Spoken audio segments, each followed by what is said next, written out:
Hi, I'm Alexandros Arakas, and I would like to talk to you about one of the most famous artists in the world and how factors may or may not have contributed to some of the world's most greatest paintings of all time.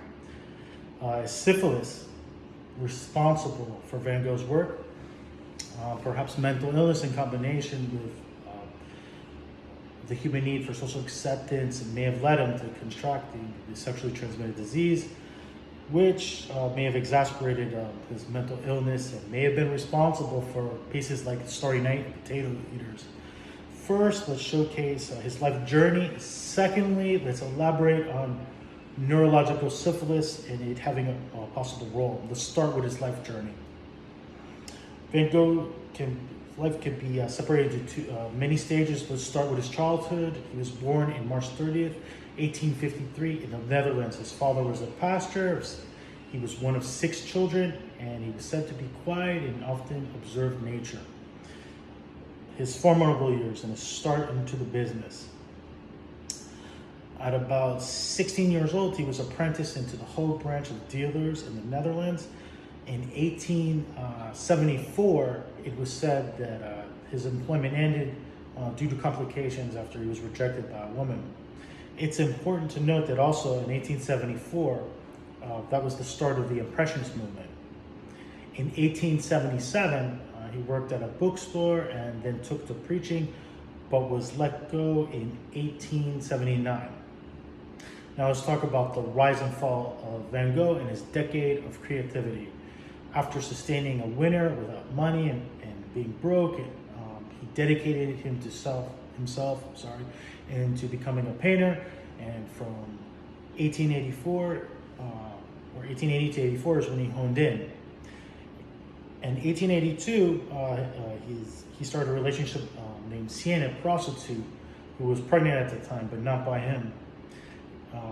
It was said that they were both admitted at the same time. Her, because she was giving birth, him, complications from gonorrhea.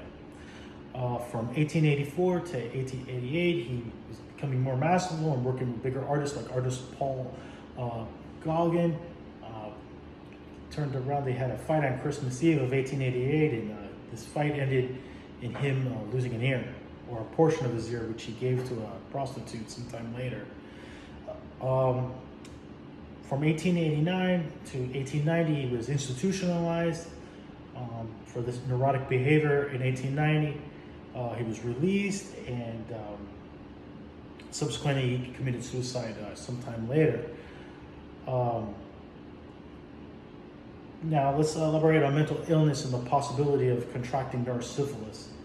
We can discern from several sources, to include VincentVanGogh.org, that he was no stranger to brothels.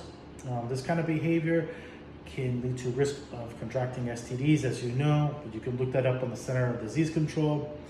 A large percent of the population at the time already had syphilis, approximately 10%. What is less known is that syphilis can lead to mental disorders like neurosyphilis. These symptoms can remain dormant for 10 years. They can range from muscle aches to mental disorders. It attacks the neural system.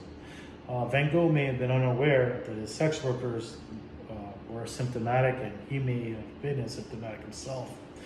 The history of brothels, the professional hardships, the institutionalization, do you think these contributed to the most famous paintings of all time?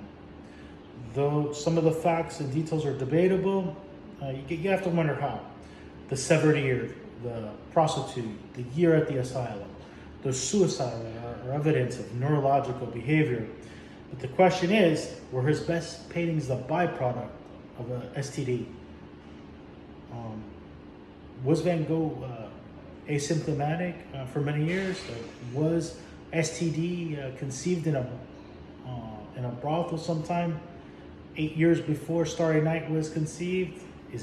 Was Starry Night a byproduct of neurosyphilis? What's your impression? Thank you.